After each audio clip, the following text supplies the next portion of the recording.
દાખલા નંબર 4 ની અંદર જોઈએ તો કે એવા ખૂણા શોધો જે તેના કોટિકોણ જેટલા હોય. કોટિકોણ એટલે બંને ખૂણાઓનો માપનો સરવાળો 90 અંશ થતો હોય. તો આપણે ધારી લઈએ, ધારો કે માગેલ ખૂણો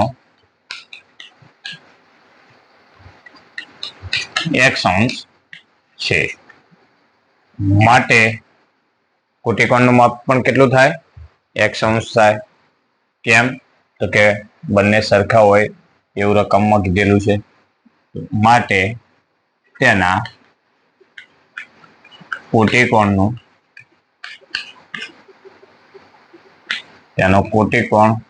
પણ x અંશ હોય. હવે તેનો કોટિકોણ હોય એટલે કે બંને ખૂણાઓના માપનો સરવાળો 90 અંશ થાય. તો આપણે લખી દઈએ કે માગેલ ખૂણો પ્લસ તેનો કોટિકોણ બરાબર 90 અંશ. x પ્લસ x 2x બરાબર 90 અંશ. x બરાબર 90, 2 ગુણાકારમાં છે તો ભાગાકારમાં જશે, ભાગ્યા 2. x બરાબર 45 દુ 90, 2 ઉડી જાય તો x બરાબર 45 અંશ. તો માગેલ ખૂણો 45 અંશનો મળશે, બરાબર, અને તેનો કોટિકોણ પણ કેટલો થશે? 45 અંશ. દાખલા નંબર 5 ની અંદર જોઈએ તો કે એવા ખૂણા શોધો જે તેના પૂરક કણ જેટલા હોય. તો આપણે આની અંદર પણ સેમ એવી રીતે દાખલા નંબર 4 માં જોઈએ એ પ્રમાણે ધારો કે માગેલ ખૂણો x અંશ છે, માટે તેનો પૂરક કોણ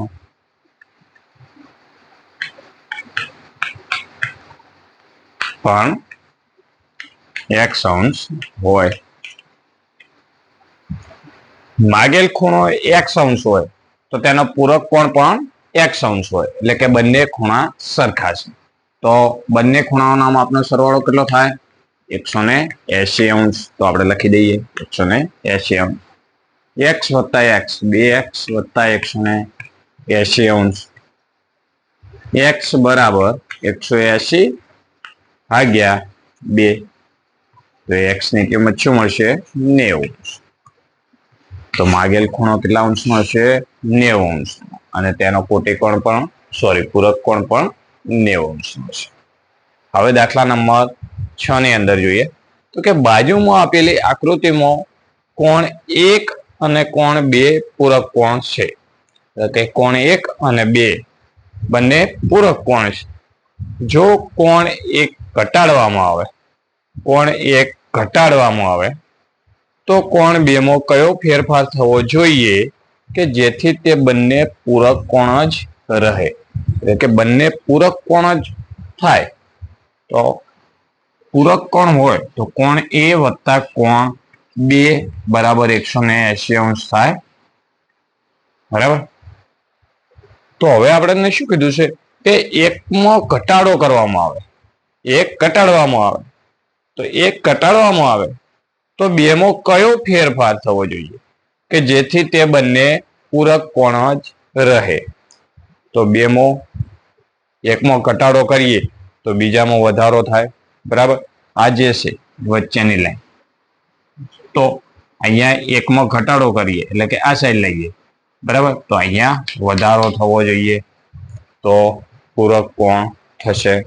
તો શું થાય? લખવાનું કે કોણ 2 માં વધારો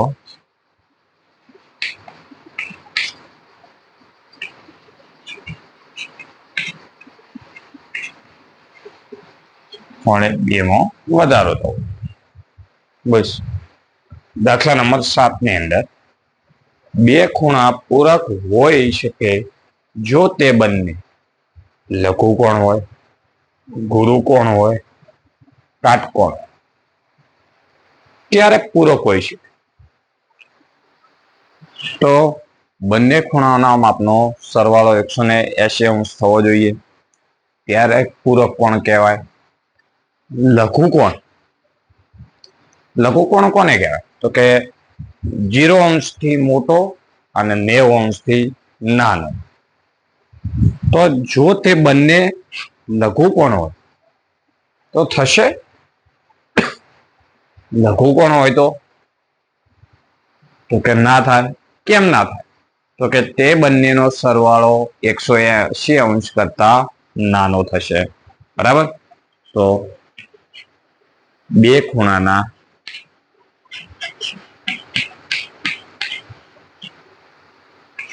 માપનો સરવાળો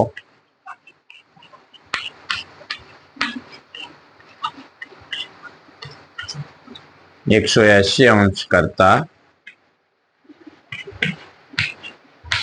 નાનો થાય. બરાબર.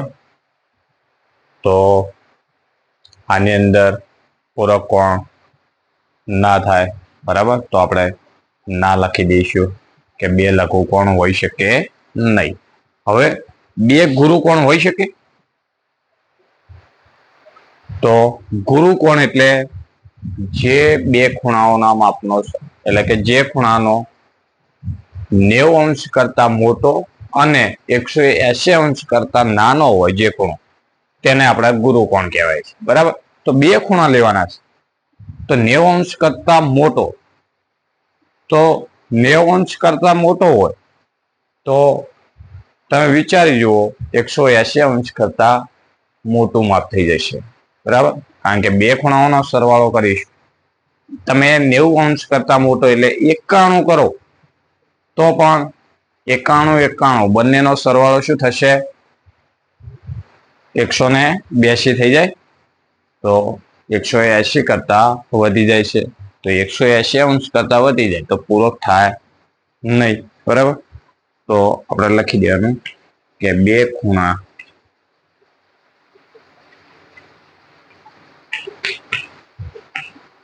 માપનો સરવાળો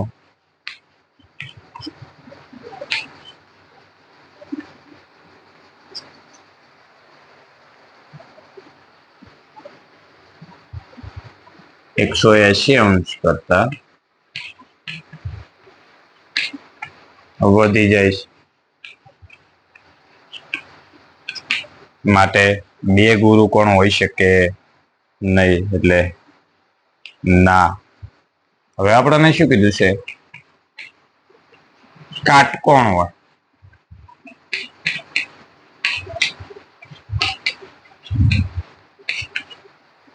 તો કાટકોણ મતલબ 90 અંશનો ખૂણો.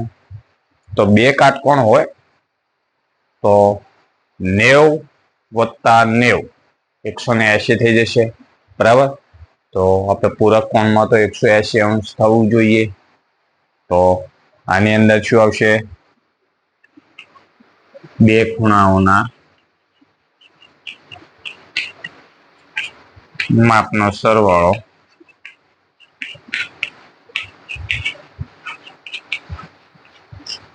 180 અંશ થાય. બરાબર. તો આની અંદર આવશે હા, પૂરક કોણ થાય. બરાબર.